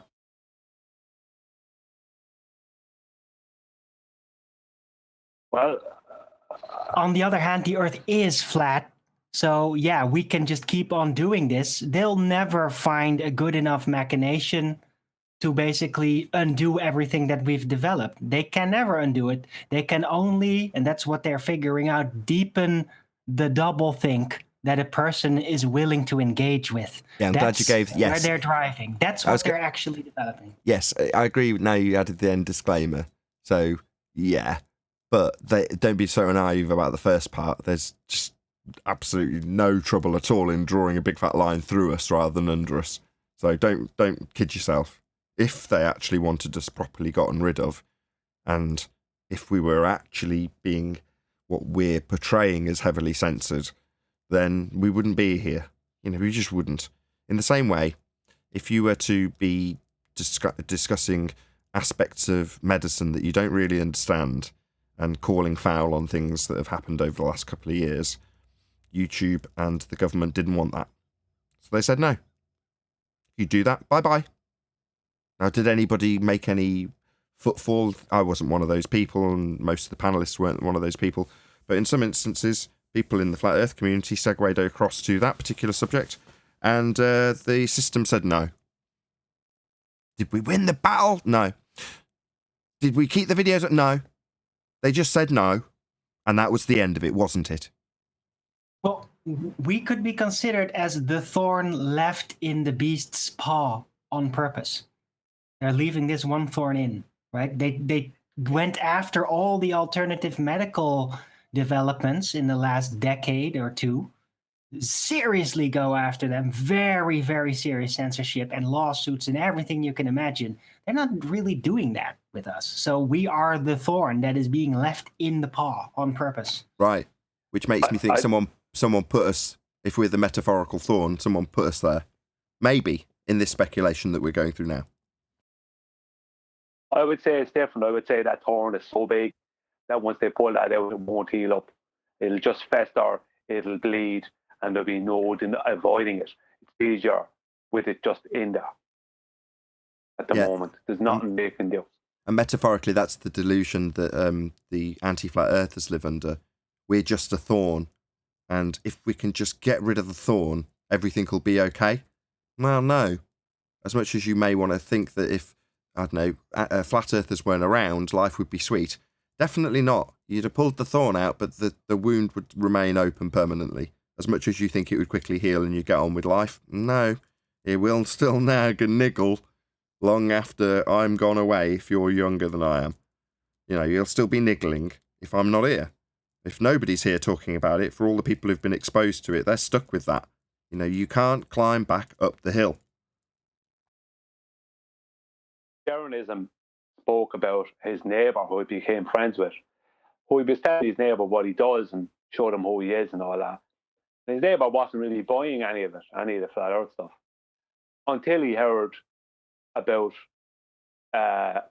2019 when it was spoke about. I think it was in Congress, where they basically asked the CEO of that lady, CEO of YouTube, what are you going to do about this? We're going to lump it in with these two other things, and we're going to claim that they're all false news, basically. And we're going to just not give a promotion. You know, as soon as he heard that, Jaron's neighbour, as soon as he heard that, he went, why didn't you tell me that before?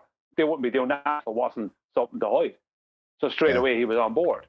I agree. That speaks volumes, Brian. Good example. But if you where was the meeting in Congress that said you couldn't talk about the medical situation? Oh, there wasn't one. We didn't hear about that. They just said no, and that you just weren't allowed to do that, right? But yet, the censorship of Frankie Goes to Hollywood is being talked about all over the radio, right? And Frankie Goes to Hollywood went to #1 as they talk about how it's being censored. So they showed the world, televised, how we're going to look over here. Look, this is us asking specifically to censor them. Yeah? Look at this. Look, we're asking them directly to not let you see this. Okay? Can you see what we're showing you? Do you see my point? Yeah, it was promotion, not relax. Censorship. Don't do it. It was promotion, not censorship. They tried to make it look like censorship, but it was actually promotion. Seems that way to me. Yeah, well, if they pulled Flat Earth off of YouTube and started pushing it down, there'd be no stopping it. It would explode. Wrong. Think, hang on. Wrong. How come they're doing this? Wrong. I've just made 2 examples. It has exploded. Sorry, if they don't want something, it will not be here. Yeah, but Flat Earth is slightly different. No, that's not true, Nathan. Flat Earth is slightly different because Flat Earth is about the Earth. We're talking about the place where we live in. It's a much huge or broader subject. So if people hear that people aren't allowed to speak about that, they'll want to hear what they're not allowed, what these people aren't allowed to say. The curiosity is like, why aren't they allowed it? Why is it these people are saying? They're going to want to know in mass. But yet you can still buy the album, it's still on the shelves, and everyone standing around it talking about how it's censored on the shelves can still go up to HMV's counter and pay for it. Well, I understand the analogy. I understand what you mean, that they promoted it more than censored it.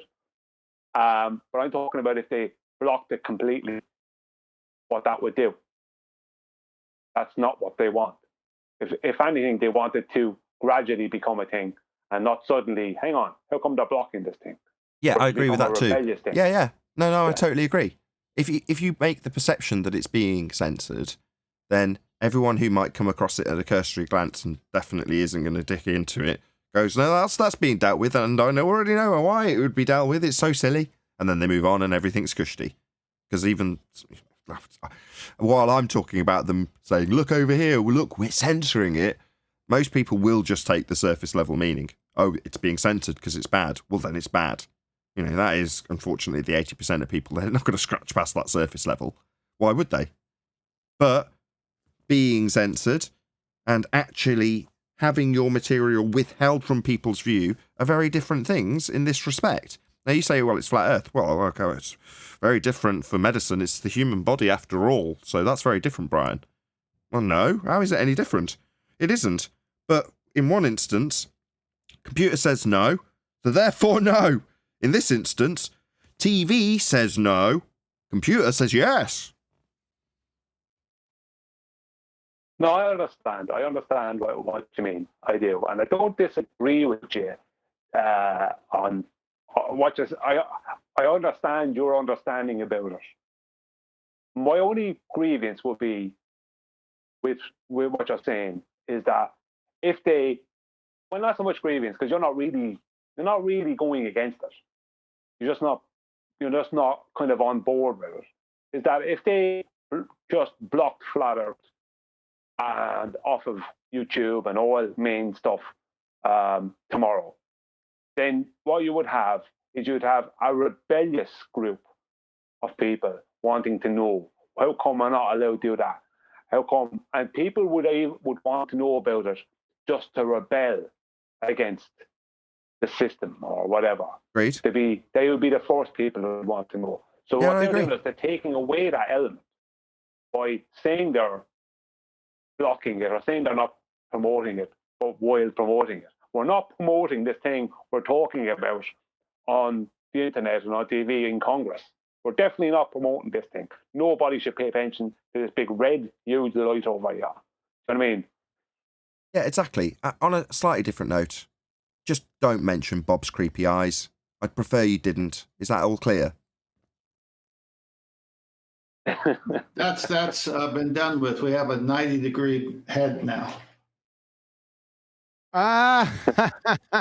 Flathead, Herman Munster.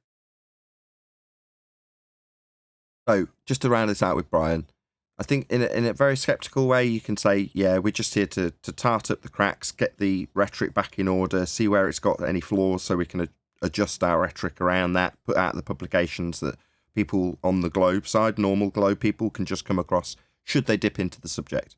Now, that is one way of looking at it. The other way of looking at it is to say that, yes, tomorrow, if they were to say, we're just going to say no, you're not allowed this anymore, then there would be a backlash and it would have a massively detrimental effect. And if we're on the second hand, if you like, looking at a slow release scenario, then they definitely don't want that either. So they've got to control it in a way that still lets it tick along, definitely doesn't kill it off, but doesn't cause mass rebellion to alert too many people too quickly. So from that perspective, you've got a second scenario where they do want it to come out. But the same thing applies to the information tomorrow being completely censored versus when it first came out. So if it was, let's say, censored to the degree of other things that have been censored recently, I would not have found out about this.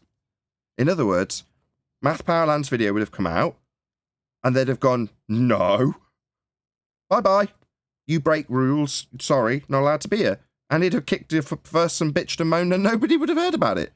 And then I'd have come across it by the controlled up narrative that they wanted me to, as opposed to the stuff they didn't. And we wouldn't know about it to rebel against it. Yeah, we all know now, so if it happened tomorrow, yeah. But back then they could have just said no, but they didn't. Quite the contrary. Exactly. Quite the contrary. And that must be one of the questions that the Globers deep down have to be asking themselves. Why did they not just block this from the word go? Why did Matt Powerland get to have that video out there of him mentioning and talking about this? That's begging the question. You think ballers have internal dialogue? I have to object to that shit. Yeah, I could be off base there. Do we all have it? This is something JLB covered about a year or two ago. And when he brought it up, I said to myself, obviously everybody has an internal dialogue.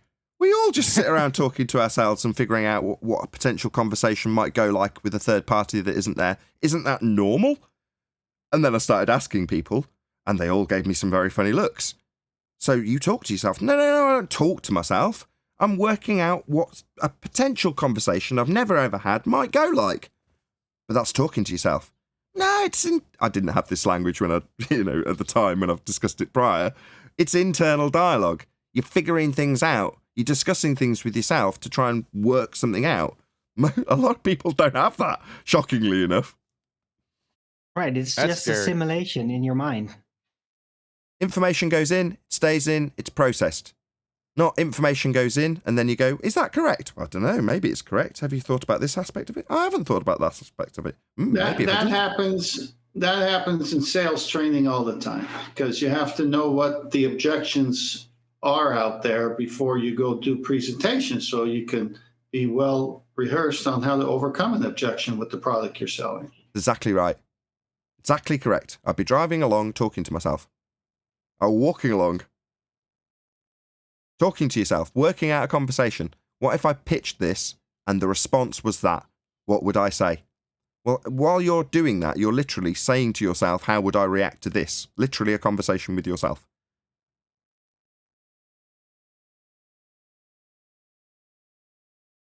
Yeah, that's critical thinking, internal dialogue. All of these things are connected. And when we say a lot of people don't have critical thinking skills, well, they're not exercising any sort of internal dialogue. They're not working their way mentally through anything that they're presented with ever. I smile because when I first found this out, I was totally shocked. I've got to be honest. It caught me totally off guard. It tied into something that I dislike, which was NPCs, the idea that people are literally non-player characters. They're just walking around. Now, once I got the metaphor, I'm like, bloody hell, that metaphor makes a lot more sense now.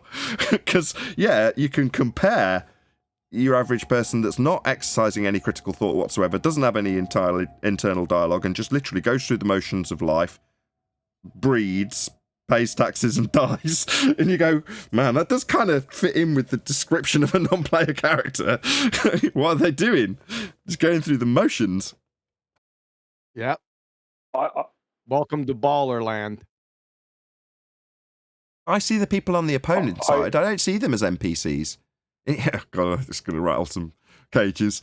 In some respects, I see them as our equals because they've exercised critical thought, but fared towards their bias. So then they try and exercise that critical thought with a bias, and then that leaves them in cognitive pain, but they wouldn't be in that cognitive pain unless they'd exercised critical thought. So they must have done. No way. Oh, I don't know. 90% are no way. It No depends who you're chance. talking No about. internal dialogue. Okay. No scrutiny. Well, no this is due fun. diligence. This is a fun game, right? So let's rattle off a few of the names of our opponents, and we're going to play. I can't think of a catchy title. Internal dialogue or no internal dialogue, because that's a catchy title. So I'm gonna rattle off some people because everyone got out their crystal balls. You all got their crystal ball? I do. Yeah. I have mine. Right, switch it to telepathy setting. Has everyone done that? Yeah. So now what we're going to do is we're going to divine the thoughts and feelings and emotions of our opponents, just like they do for us. Of course, I'm dressing it up in absolute farce before we do it, as opposed to making it like a statement of fact, right? So let's play internal dialogue or no internal dialogue. Catchy title to follow. So let's start with Simon Dan. Absolutely zero. I agree. No. Yeah, I That thought I'd start guy with is one that just we'd all silent. agree on. Yeah, I agree. No internal dialogue. Complete Blank zombie. stares. Say again, Owen? Lots of blank stare, so no. Okay. What about Sean Hawkins? Internal dialogue or no internal dialogue? No. No. Oh, no way. Well, he might No have zero. internal Less dialogue, than but not zero. that he's aware of. Zero minus zero. Okay. What about Sly Sparkane? 0. I disagree. I don't know. I disagree. I think Sly Sparkane does have internal dialogue. No, he doesn't. 4%. He's as deaf as a stump. Check it out, Sly Sparkane dividing us up. It all depends on how much creativity can you apply. If there's zero creativity, there's zero internal dialogue. If there's some creativity, there might be some internal dialogue. It might not be sufficient, but it's still there. See, because he That's how I see repositions. I would call repositioning an equal, because it's not the same as recycling like some psychopath does when they're just using other people's ideas. You know, Sly Sparkane can reposition your argument to the frustration of many, to my amusement in many instances, because you can unpick it. But that requires. Go on. Just because he's not a begaker. See, this is down to begaker versus somebody that will come up with some type of argument. I don't think the delineation's there, because you could still have no internal dialogue and come up with a train wreck argument. Fair enough. Yeah, but it's a train wreck argument if it's not creative. That's the whole thing. If it's just a stupid, sloppily put together argument that's very obviously flawed, then there's probably not a lot of internal dialogue preceding There that. you go. But if it is smartly put together, I agree. When you've convinced me. Owen's convinced me. A position of desperation. Needing, fair enough. Out of desperation. Needing an argument. In other words, the cogs are turning, but they're just grinding together. Yeah, exactly. Okay, no, I'll buy that. That makes perfect sense. Okay, next. Fight the flat earth. Internal dialogue or no internal dialogue? 0. No. I don't know. He's weird. I think sometimes he does, but he definitely has no control over it, and he does have a lot of blank stares in certain regions. I reckon it's another desperation situation where he, in a desperate moment, he's willing to just say anything as an argument, whatever it takes. I think we're all agreed on that one. Who else have we got? You'll have to start rattling some off. Gem Panda. Ugh. I don't know with him. What? He might have internal dialogue, but it's probably not his. In the last two, Craig and Gem are like poster children for a comprehensive education. You know, they are just parroters. I'm going to say no. Anybody else want to disagree? Yeah, he might have internal dialogue, but it's not his. What about Professor Dave? Professor Dave? Non-professor. I don't remember. He's not a professor. He's not a professor. Internal dialogue? Well. Internal dialogue or no internal dialogue? Does Professor Dave sit around talking to himself? I couldn't imagine him. I couldn't imagine him.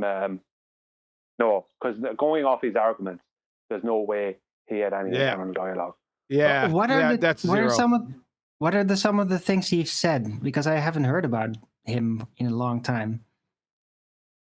Whenever I've listened to Professor Dave, all he does is rattle off what I'd call 2015 arguments. That's all I've ever seen him do. Yep. Oh, really? He's only 0. The old stuff? Move on. Oh, yeah. Yeah, 0 then. What about George Netanyahu? Yes. And internal dialogue or no internal dialogue? George Netanyahu. Got a yes from Arwin.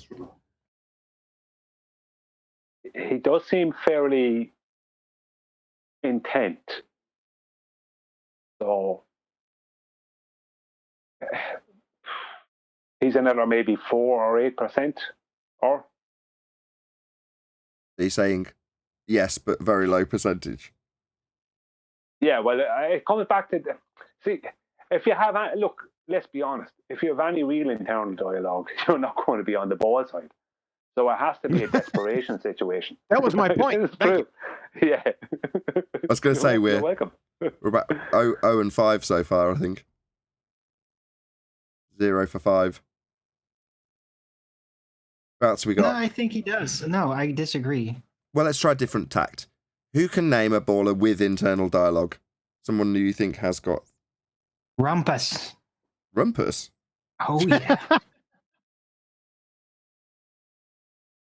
I don't think Yeah, so. with one from Shady He's Meadows. just not in full control of it.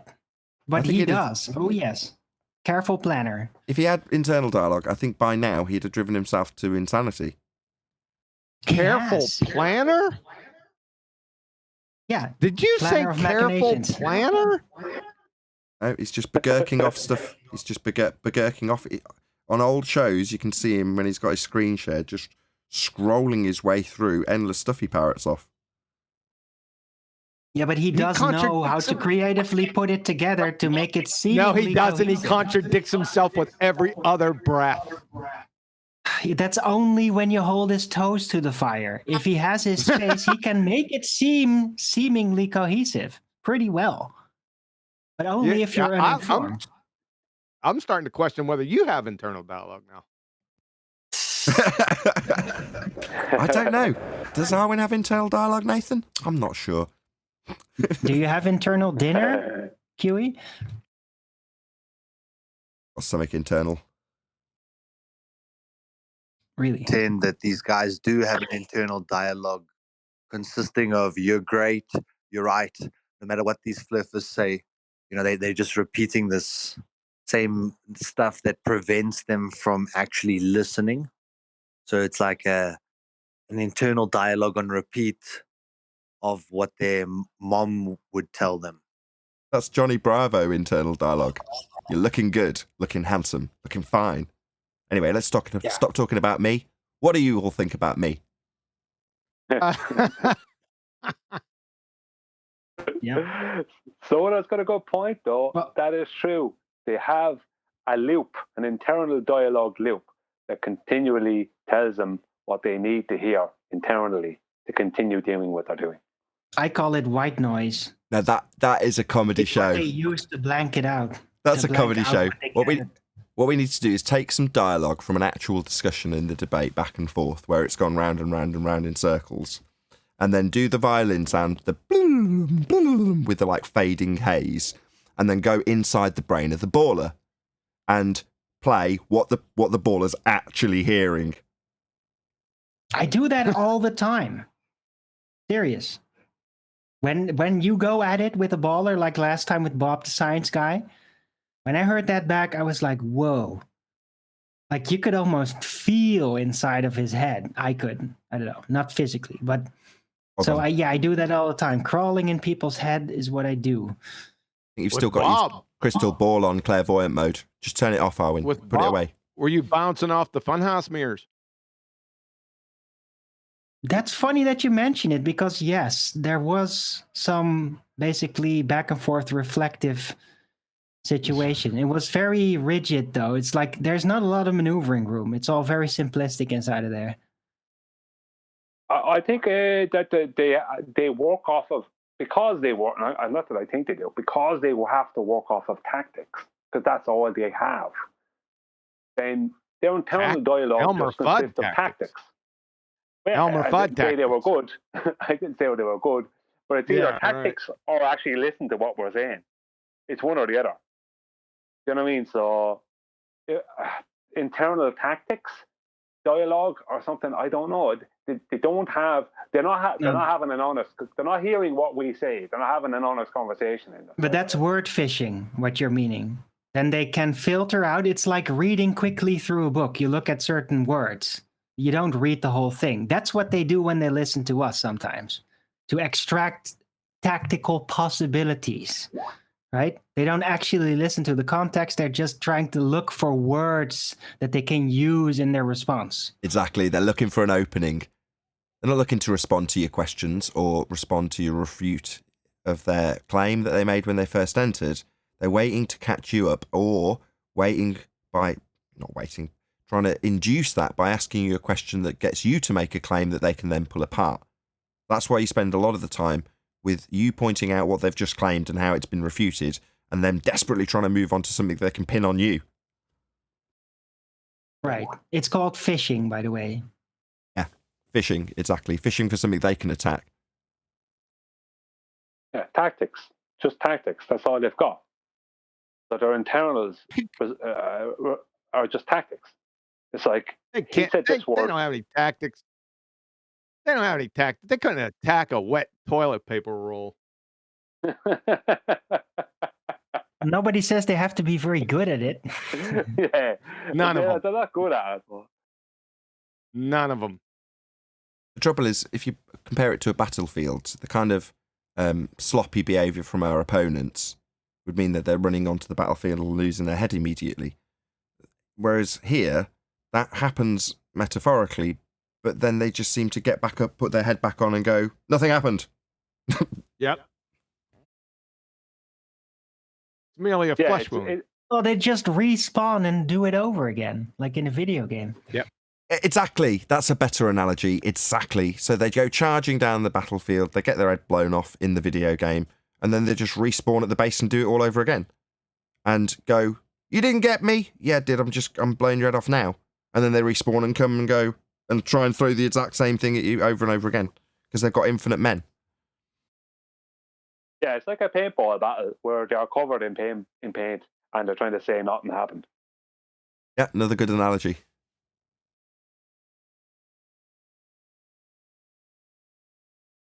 I'm loving this or better show. analogy with the paintball analogy. So they're at the flag that's heavily defended, and they're covered in paintballs from about 3 different people, and they stroll up to the flag and take it. They're like, "What the hell are you doing?" I'm like, "You didn't get me. I still won." They're like, no, you're covered in paintballs, or you've had your head removed. What do you think you're doing? Well, I still won. I'm taking the flag, but you're covered in paintballs. No, I'm not. I won. You lost. Now I'm going to go away and tell everyone how I won because look, I'm holding the flag. You took it after you got covered in paintballs. Yeah, because I won. It's that internal list. I've actually experienced somebody doing that in real life one time. the reference that like QE made, I was going to say just before he said it, was like merely a flesh wound from Monty Python's Holy Grail movie, where you have the Black Knight that's defending the bridge, gets his arms and legs cut off, and trying to pretend nothing happened, and then as the knight Arthur or whatever is walking away, he's saying, "Yeah, what's wrong? You had enough. Why won't you come back and fight me?" You know, it's like. It's a lack of concession. It's over. You've lost. You got nothing left. Yeah. Why would I hang around? Exactly. For example, I'd like you to debate conspiracy cats. Well, I've already debated him. He hasn't given me an R value. Ask him for R. Okay. I asked him for R. It's an unreasonable concession. Well, what are you talking about? I just want R. No, you're running away. What are you talking about? I'm stood right here. No, you're running away. What? Yeah. It's like 1 hour. No, we haven't judged conspiracy cats yet about the internal dialogue. I think we kind of came to a kind of a point where I thought we had decided that. But that's a good one. But that's a great one because Brian, I've watched him disclose his internal dialogue on Haunted House's channel. Therefore, in pain level, conspiracy cats is much closer to one of us than you might appreciate. That's why his pain level's higher, because of his internal dialogue that he discussed with Haunted House. That's true. What about Ranty? Oh, no. Oh, yeah. No internal dialogue from Ranty. No, he does, but it's bad news. I mean? No, Ranty has internal dialogue. Ranty knows exactly. You just don't want to know doing. what he is doing. You know, he has an internal dialogue, but it's dirty. It's dirty business. Okay. No, he knows what he's doing. Ranty showed how the Earth can't be a globe over and over and over, and now he's a globe. So no, he knows exactly what he's doing. There's no way that he doesn't have an internal dialogue. I watched Mr. Cheswick released a video of Ranty licking Simon Dunn's asshole. It was pure. What? It was absolutely sickening. Him telling him, "Oh yeah, I don't really think you faked all your subs." Like, all right, why did you make a video claiming that he did then, Ranty? with absolutely no evidence, I might add.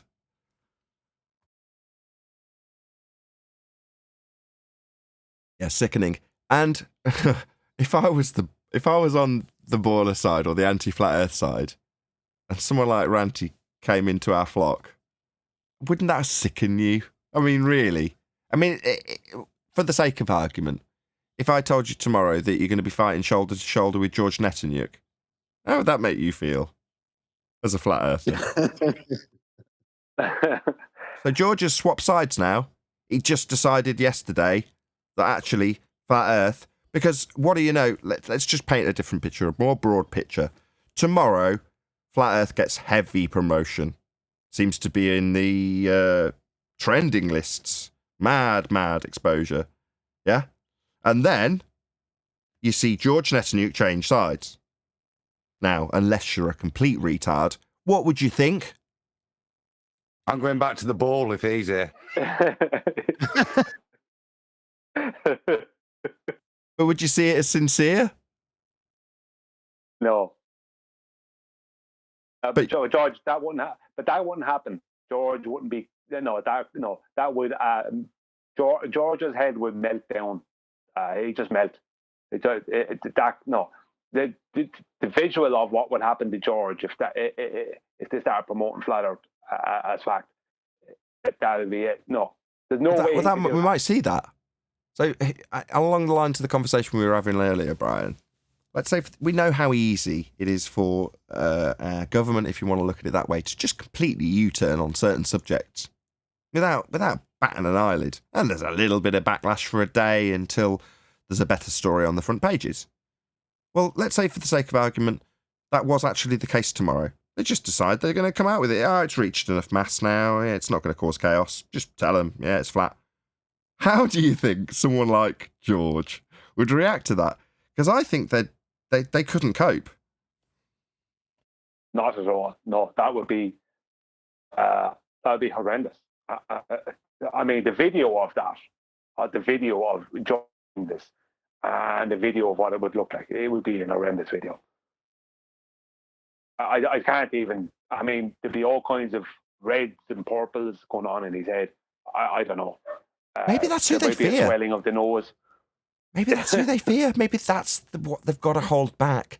That's where the floodgates have been built. It's not around the normies. It's not around the globe believers. The concern is with our anti-flat Earth opponents. What would they do? Because there's enough of them, and if they all went nuts at once, that'd be a very big problem on society's hands, wouldn't there? And maybe they're not actually concerned with us at all. They're concerned with our anti-flat Earth counterparts. What they might do, how they might react. Oh yeah, I mean they'd be the problem. Like that's what. Like I mean, when you spoke before, I thought you were kind of speaking. At other times before the show, I thought you were kind of speaking in that way. I mean, they are the problem. We're not the problem. We're nice and calm. They are the problem. They're likely to go crazy. Like, yeah, they'll go postal. Yeah. Who knows what George Netcher? Who knows what effect that would have on him? Well, they would be the ones with pitchforks, wouldn't they? Yeah, I mean, where we joked about this in the start, and the opponents at the time were like, "Well, why aren't you marching on NASA then?" You're like, "Well, because I don't think it will achieve anything. Why would I go to a liar and demand truth from them? They'll just lie to me some more." But our opponents on the anti-flat Earth side, they won't see that logic. They will probably demand more lies from the liars. You know, they'll be there with their pitchforks and torches going, "Give me more lies, liar. Why did you lie? Give me an excuse for your lie." With another lie. They'll be there demanding it. Pathetic, but that's what will happen. Well, if you think about the people we deal with, we either deal with robots, absolute robots, or we deal with people who are robots and psychopaths. There's only two. Like, there's a mix of both, or you're one. Or you're either a robot or you're a mix of the two. So that's a very dangerous group of people for the public to have to deal with. Very dangerous. Because they already are psychopaths. Don't we know it? So they wouldn't be driven. They wouldn't be driven psycho because they're already psychopaths, or they're already robots. So and we see it, what don't we? happens We when- moan about it all the time. But when we moan about the venom, that's actually from them. You know, all those comments that we're talking about now, they might be able to kid themselves that it's not really them because they're hiding behind some sock name. But you know who you are, right? And you know the things you've said. You are the scum here. The problem that's probably having to be kept back is you. Absolutely. Yeah, I agree. I mean, we're not going to be a danger. If we were going to be a danger, we would have been. No, Why not? we're a danger to them because we remind them, trigger them, and then they immediately project everything that comes afloat onto us. Yeah, isn't that That's what they useful? do. Hey, so, as it stands, this makes perfect sense. So if you're the liar, where do you want somebody who could potentially, or is on the tip of finding out but very volatile about your lie, just about believing you, where do you want to direct their rage and anger? Well, you want to direct it elsewhere, don't you? Well, where are we? Well, we're the elsewhere, that's where. We are that direction change in terms of the anger of the people who are on the verge of realisation that they've been lied to in a massive way. Those angry people have got all of their venom directed towards us. That's where we sit in the useful scale. Well, yeah, they can direct their anger towards the flat earthers, because it's their fault, isn't it? Yeah, we're the messenger. So it's our fault.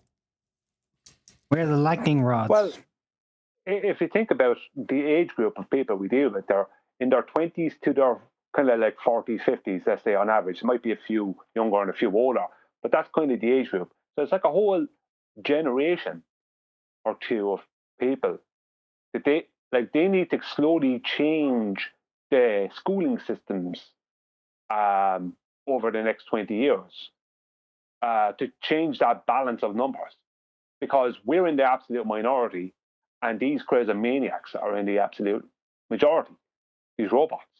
So they need to change that around, and they need to kind of tire these people out. So these people need to just get tired out by the whole subject. But this is where it comes full circle, Brian. So the people who we say don't have the internal dialogue are the 80% that would have just accepted the change if it had been made, and within a few months would probably just accept it as the norm for whatever reasons they were given to by the gobblebox, the TV. But for the fact that we've got anti-flat earthers, so the robots and psychopaths, that isn't the majority, that's the minority. And as I say, I think that's the main concern, that's the main reason for a trickling in of this subject, to convert the last aggressive stragglers who cannot bear to be without their ball, because they're going to be the main problem. As you say, not us. Well, we're pacifists on them for the most part. Nobody's burning down buildings, nobody's causing riots. That's not what we do. Nobody's doing that. Quite the contrary. The most aggressive thing you'll get is somebody out there with a megaphone. Yeah, but when I say majority, I'm talking about the anti-flat earthers. But you're not. Maybe I'm wrong. Sorry. Yeah, the majority of anti-flat earthers. My bad. Sorry, Brian. Yes. Yeah, would you say there's a lot more of them than there is of us? I would have said No. there's more anti. Or what was our potential for? No. No, I think they're in a very small niche. While they might seem that way because they're heavily promoted, they're a very, very small subset of society. They still are. They always were. Anti-flat Earth is tiny. Yeah, well, I can't really disagree with that. I suppose there's not really a multitude of them. I just thought they might be worried about the amount of anti-flat earthers that might turn up. But I suppose if they were going to turn up after 6 years, they would have turned up already. So those who are here now are those who it is. But nobody wants to become a anti-flat earther. That's it. No. Because it's a really miserable thing to be, right? Hold on. The same doesn't go for a real flat earther. So we definitely outnumber them, but they know no shame. So they will do whatever they can to try to fake a majority or a winning position, as they always do. Yep, with socks. You know, they've personally told me, several of them, that they've got hundreds of sock accounts. So they're trying to create this majority impression. And the reason they're trying to do it, it made no sense at first, because it's like, well, why do you need to do it? You are in the majority. No, they're not. They're a very small subset of society known as anti-flat earthers. And they need to make that seem like it's very dominant. And it isn't. It's just a whole bunch of you all on different sock accounts, isn't it? Bless your little cotton socks in your little corner of the internet, which happens to be getting heavily promoted by YouTube at the moment. Very profitable. Shout out to Ranty Flat Earth.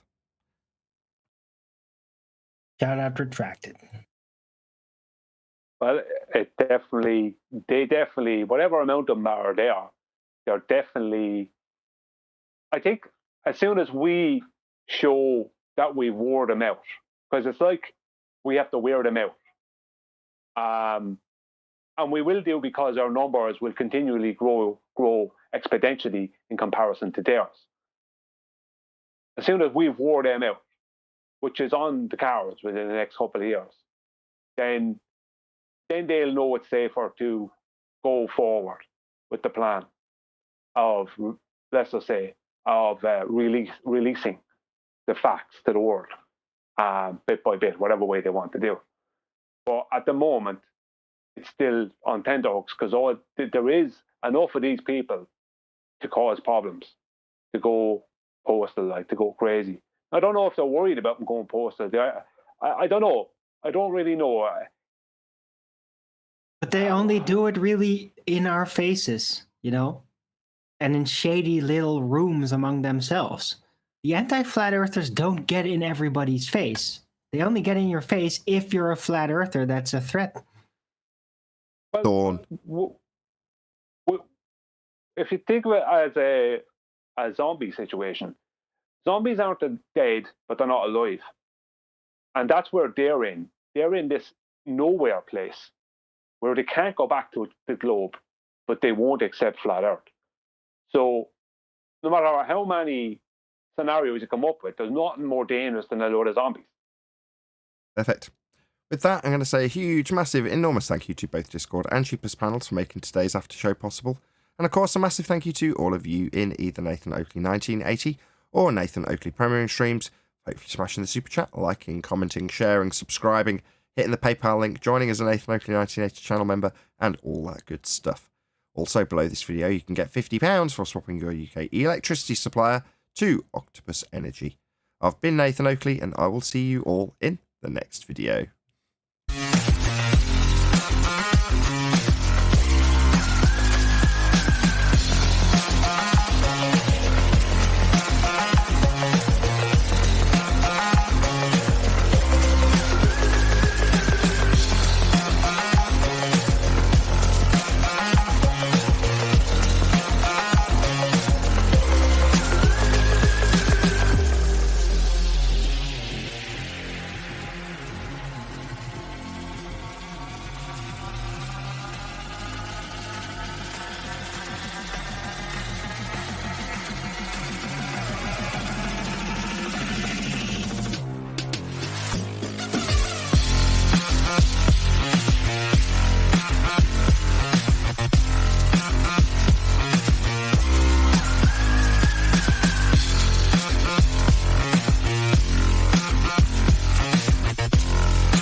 What a lovely day!